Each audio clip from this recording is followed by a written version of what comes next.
¿Alguna vez te has quedado con la mente en blanco sin saber qué escribir? O lo peor es de que te da miedo usar referencias porque piensas que estás robando algo. Hoy vamos a destruir el mito de la originalidad. Y lo dice clarito Austin Kleon en su manifiesto. Nada es original. Las mentes más brillantes de este mundo no son creadoras, son coleccionistas. Y en este episodio te lo vamos a explicar por qué. En este episodio vamos a ver el libro Roba como un artista y te voy a enseñar que no veas esto como un robo, sino como una colección de tus influencias para que puedas construir tu árbol genealógico, tu biblioteca personal, para que puedas ser expansivo y creativo en toda su expresión. Si quieres dejar de ser una esclava de la invención y empezar a ser toda una creadora creativa que tiene a su disposición muchas herramientas y fuentes, necesitas escuchar este libro en mi podcast, ebook hecho podcast con inteligencia artificial y Saraí Velasco, para que te vuelvas expansiva y poderosa. ¿Escuchamos? Vale, vamos a desgranar esto de inmediato. Imaginemos la siguiente escena. Una habitación en absoluto silencio, una mesa perfectamente despejada y justo en el centro, un folio completamente en blanco. La pesadilla de cualquier creador. Tal cual. O si nos ponemos más modernos, la pantalla impoluta de un procesador de textos con ese cursor parpadeando. Parpadea una y otra vez casi como si estuviera marcando los segundos de una cuenta atrás. Sí, como si estuviera juzgando la falta de ideas de quien lo mira, ¿eh? Es una sensación horrible. Exacto. Y existe esta expectativa cultural casi romántica y omnipresente de que el verdadero genio creativo se sienta ahí, frente al vacío, cierra los ojos y por pura intervención divina saca de la nada una idea brillante. Y además, sin precedentes. O sea, el mito del inventor solitario al que le cae un rayo de inspiración, ¿no? Ese mismo. Pues hoy en nuestro análisis a fondo nos sumergimos en el libro Roba como un artista, de Austin Kleon. Hemos recopilado fragmentos de la transcripción del audiolibro y un texto resumen complementario. Y me parece un material buenísimo. Lo es, y nuestra misión hoy es destrozar ese mito por completo. Queremos entender por qué la obsesión por ser 100% originales es una trampa mortal para la productividad. Totalmente. Y, por supuesto, ver cómo la verdadera innovación radica en dominar el noble arte del remix. Es que, a ver, es un cambio de paradigma urgente para quienes nos escuchan. Exigirle a la mente humana que genere algo a partir del vacío absoluto es matemáticamente improbable. Claro. Es literalmente la receta clínica para el bloqueo mental. Es como pedirle a un motor que funcione sin combustible. Quienes buscan aprender una nueva disciplina o simplemente desatascar un proyecto en la oficina suelen estrellarse contra ese muro. Porque piensan que si no inventan el hilo negro son unos fraudes. Exactamente. Pero el libro de Kleon nos demuestra que el proceso de creación se parece muchísimo más a la biología evolutiva que a la magia. A mí me fascina esa idea. O sea, el simple hecho de liberar a la mente de la carga aplastante de la originalidad absoluta. ¡Qué alivio! Ya te digo, es quitarse un peso enorme de encima. Pero claro, si asumimos de entrada que no hay que inventar el fuego cada mañana para ser brillantes, la pregunta que surge de forma natural es, bueno, ¿de dónde provienen entonces las buenas ideas? Y ahí es donde el texto traza una genealogía creativa que es reveladora. Sí. Hay una cita del poeta T.S. Eliot que me ha dejado dando vueltas. Dice, básicamente, que los poetas inmaduros imitan, pero los poetas maduros roban y transforman lo que toman en algo mejor, o al menos en algo diferente. Lo fascinante aquí es cómo el escritor Jonathan Lethem refuerza esto con un concepto que desmonta muchos egos. Él señala que cuando la gente llama a algo original, el 90% de las veces es pura y simplemente porque ignoran las referencias. ¡Ostras! ¡Qué gran verdad! Ignoran las referencias de las que bebió ese autor. Claro, el propio libro nos recuerda que esto no es un debate moderno. Ya lo decía el Eclesiastés en la Biblia, que no hay nada nuevo bajo el sol. Todo surge de lo que ha existido antes. Es una cadena ininterrumpida de influencias, 100%. Pero, a ver, pongámonos en la piel de alguien de nuestra audiencia que nos escucha y piensa, oye, si me dices que ya todo está inventado, ¿no es eso súper deprimente? Bueno, puede sonar así al principio, sí. Claro, ¿para qué esforzarse entonces? Pero pensando en esto, se me ocurre la analogía de un chef de alta cocina. Pensemos en un cocinero con 3 estrellas Michelin. Vale. Imaginemos que se frustra y se encierra a llorar en la cámara frigorífica porque no es capaz de inventar una verdura nueva o una proteína que no existe en la naturaleza. Sería absurdo, claro. Nadie le pide eso. Es que es absurdo. El genio de ese chef no reside en crear materia de la nada. Su genialidad consiste en tomar lo que ya existe, la sal, el fuego, un pescado, unas especies, y aplicar una técnica para combinarlos. Hacer un remix, vaya. Exacto. Un remix que nadie más había probado antes en esas proporciones exactas. Entonces, ¿acaso el miedo a no ser el primero en descubrir la rueda es lo que tiene a tantos profesionales paralizados frente al teclado? Pues estoy convencida de que sí. Y por eso el mensaje del autor, lejos de ser deprimente, es un salvavidas.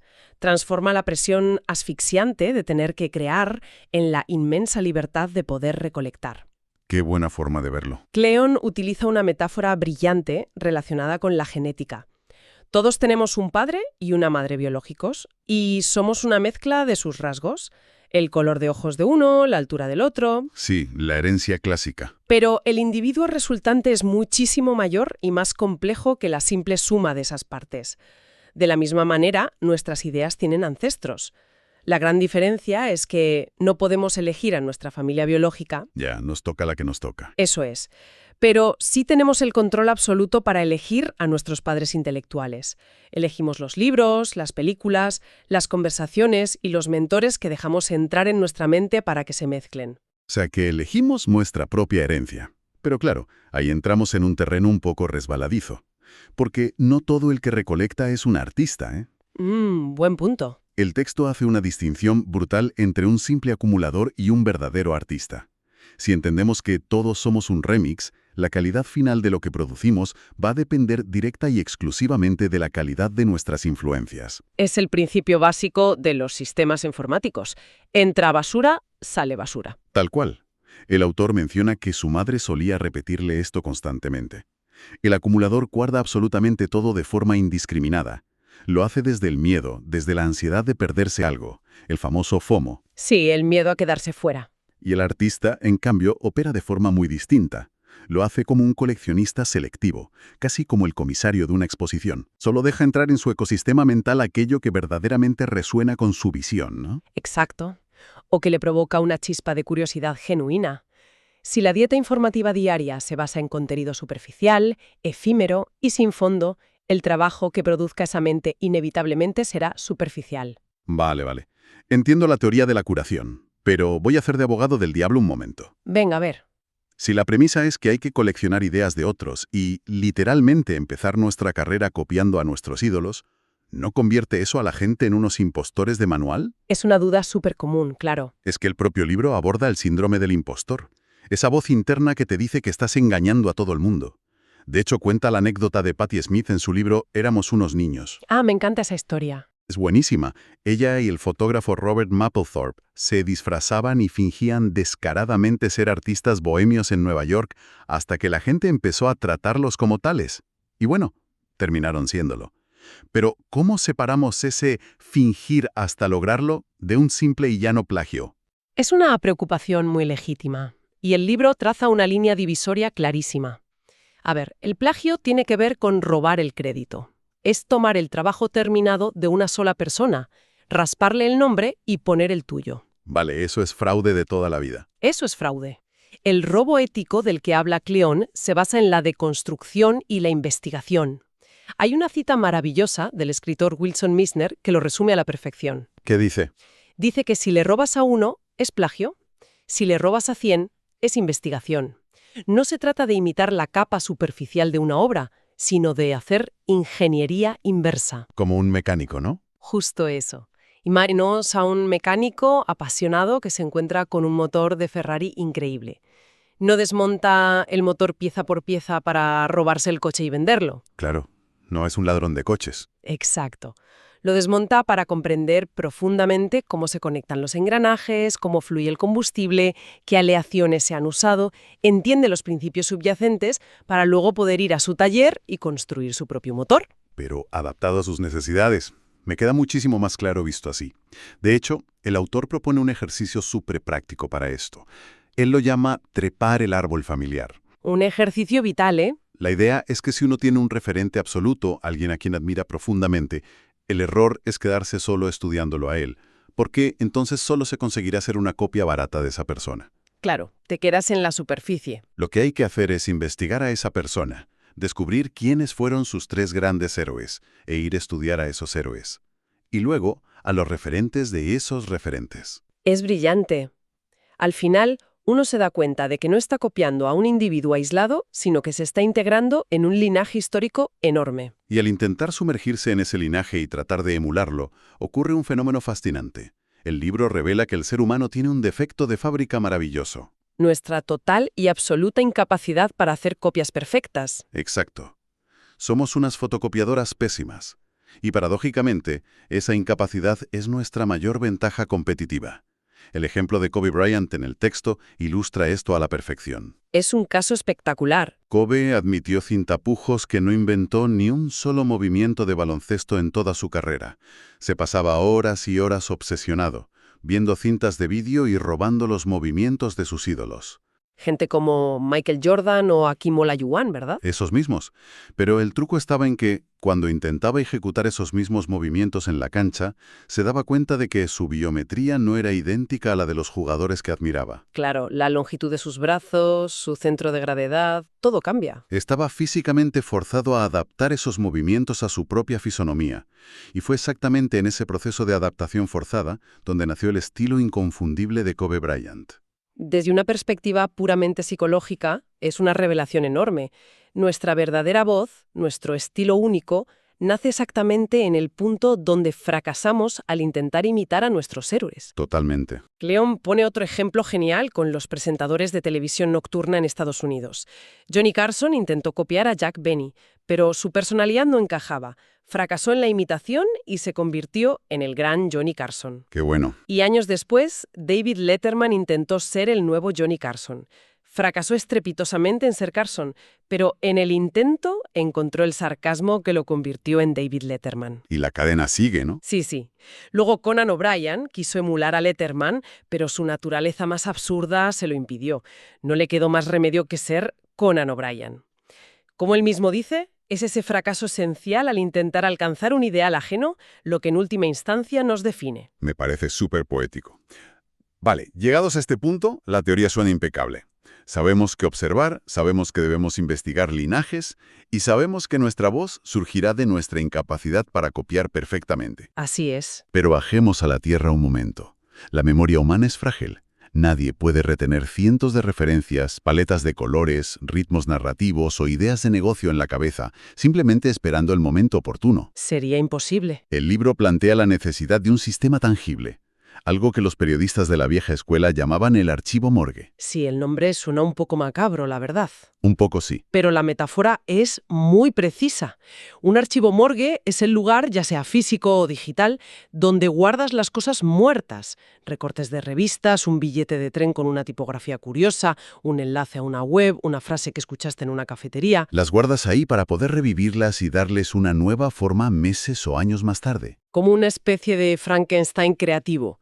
En un entorno actual donde la sobreinformación nos ahoga constantemente, la capacidad de curar y archivar de forma organizada no es solo útil, es un superpoder. Es que si lo pensamos, aplicar esta mentalidad te convierte básicamente en el director creativo de la información de tu propio ecosistema. Y da igual si uno trabaja en marketing, si escribe código o si diseña interiores. Totalmente. El trabajo del profesional moderno ya no consiste en tener una memoria enciclopédica impecable. Consiste en tener la habilidad de procesar y combinar referencias rápidamente. Uno es el cerebro estratégico que aporta la visión y decide qué merece ser indultado de la avalancha de ruido y guardado en el archivo. Así, cuando toca arrancar un proyecto nuevo un lunes por la mañana, no hay que quedarse mirando la pared esperando a que baje la musa. Exacto. Vas directo a tu archivo morgue, abres la carpeta de ideas latentes y empiezas a combinar. Y además, el mero hecho de construir este contenedor, ya sea una libreta física o un sistema de carpetas en el ordenador, genera un efecto psicológico interesantísimo. ¿En qué sentido? Pues que tener un contenedor vacío obliga a la mente, de forma subconsciente, a buscar activamente con qué llenarlo. Tu radar se afina. Vas por la calle fijándote en cosas que antes ignorabas. Ah, claro, porque sabes que tienes que alimentar el archivo. Eso es. Y Cleon va un paso más allá. Dice que este sistema alcanza su máximo potencial cuando compartes el proceso con los demás. Menciona casos como el de Bob Ross, el famoso pintor de la televisión, El de los árboles felices. ese mismo, o Martha Stewart. Ellos no se guardaban sus secretos bajo llave por miedo a que los copiaran. Al revés, enseñaban sus técnicas paso a paso. Mostrar el trabajo, incluso cuando es imperfecto, y abrir ese archivo al público construye comunidad. Estoy totalmente de acuerdo con el valor de compartir, pero déjame plantearte una duda que me surge leyendo esta parte. Dime. Si alguien se pasa el día entero con las antenas puestas, recolectando ideas, etiquetando, guardando en carpetas y analizando influencias, o sea, suena agotador, ¿en qué momento procesa el cerebro toda esa información para que surja la idea genial? Es una gran pregunta.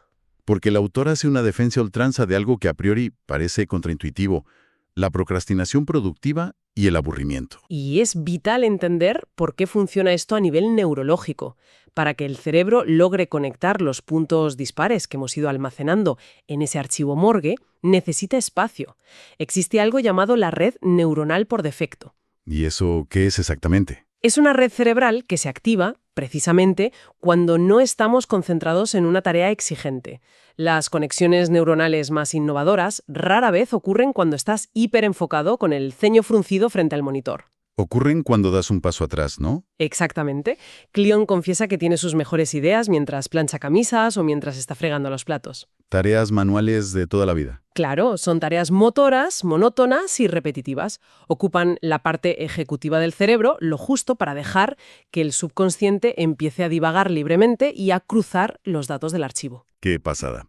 O sea, que la lección aquí es que la obsesión moderna por la productividad constante nos está robando el tiempo de incubación necesario. A veces la mejor manera de resolver un problema es irse a dar un paseo sin el teléfono móvil. 100%. Y aquí es donde se pone realmente interesante la cosa, ¿eh? Porque el libro toca un nervio sensible de nuestra época y entramos en una aparente contradicción. A ver, Por un lado, hemos establecido que el acceso a influencias es grave, y hoy en día Internet nos proporciona el mayor archivo morgue de la historia de la humanidad. infinito, diría yo. Tenemos acceso instantáneo a todas las bibliotecas y museos del planeta. Exacto, pero paradójicamente, Cleon advierte que sentarse frente a esa pantalla infinita puede ser el beso de la muerte para la generación de ideas frescas. ¿Por qué la abundancia nos bloquea de esa manera? Porque hemos olvidado la fisicalidad del proceso de pensar. El libro cita a la dibujante Linda Barry, que dice una frase espectacular. Dice que las manos son los artefactos digitales originales. Me encanta esa frase. Es que a lo largo de la historia de la evolución, nuestro cuerpo no solo ha recibido órdenes del cerebro, también le ha enviado información a través del tacto y el movimiento. Trabajar únicamente con el intelecto y el clic de un ratón produce un trabajo abstracto y rígido. Hay un villano muy concreto en este escenario digital que el autor señala con el dedo, y sinceramente a mí me voló la cabeza. ¿Cuál? La tecla de borrar, el famoso delete del teclado. Totalmente. El ordenador, con su maravillosa capacidad para deshacer cualquier error en milisegundos, nos vuelve unos, y cito textualmente, mojigatos perfeccionistas. Es un análisis brutal y muy cierto. Como sabemos que podemos borrar algo instantáneamente, empezamos a editar la idea antes siquiera de haber terminado de formularla. Asesinamos el flujo creativo. Esa pantalla en blanco, sumada a las opciones ilimitadas de software, paraliza por completo. Es el mismo fenómeno que cuando vas a un restaurante y te traen un menú de 40 páginas con cientos de platos. Tal cual. Uno termina abrumándose por la parálisis del análisis y pidiendo la misma hamburguesa de siempre. Demasiadas opciones ahogan la creatividad humana.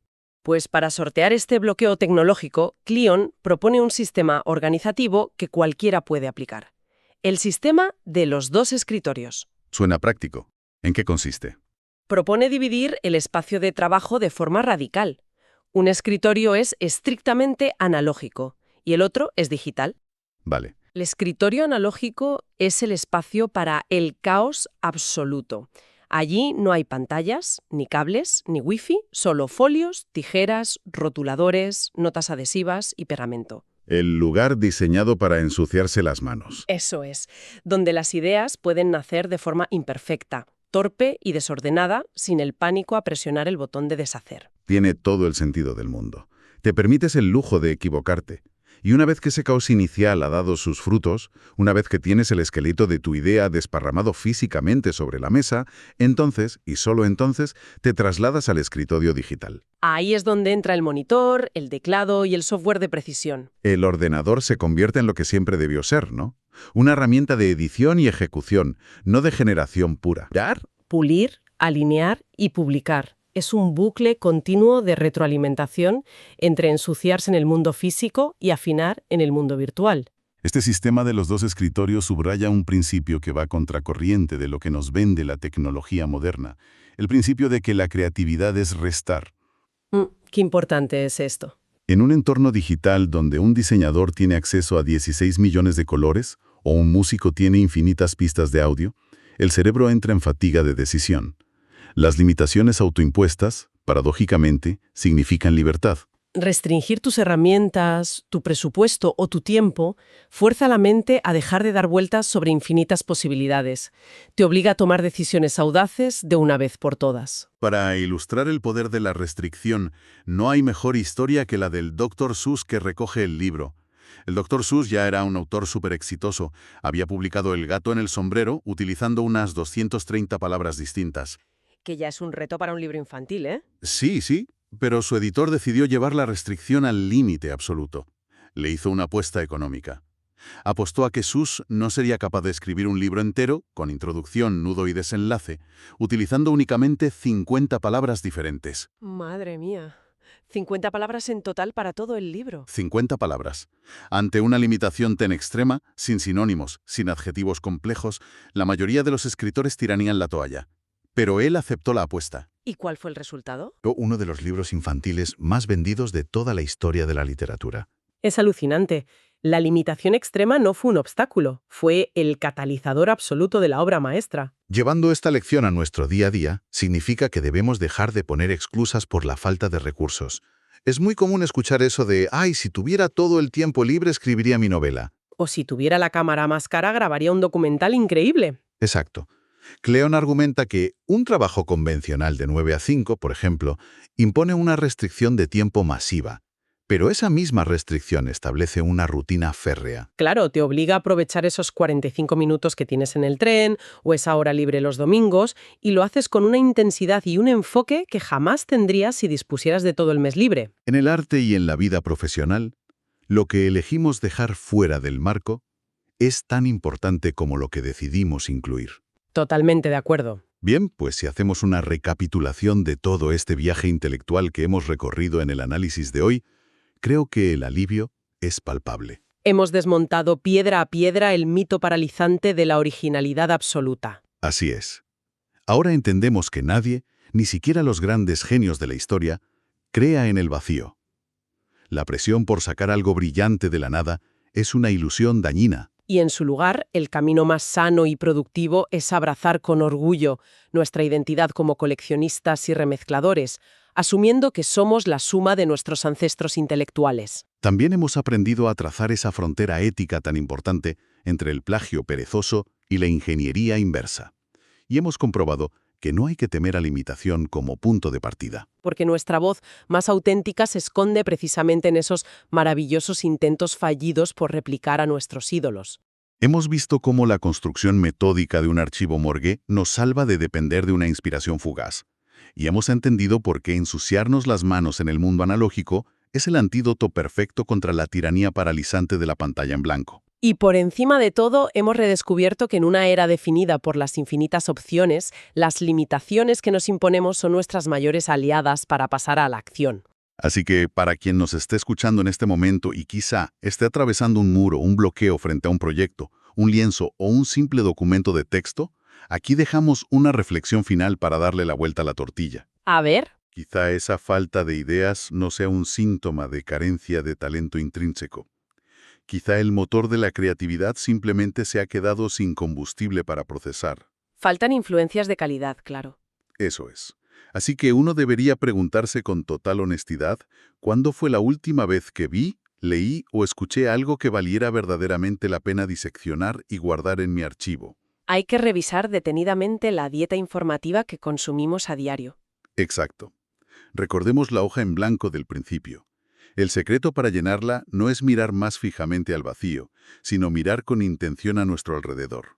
Porque, al final del día, la calidad de lo que entregamos al mundo nunca será mayor que la calidad del material que permitamos entrar en nuestra mente. Qué gran cierre.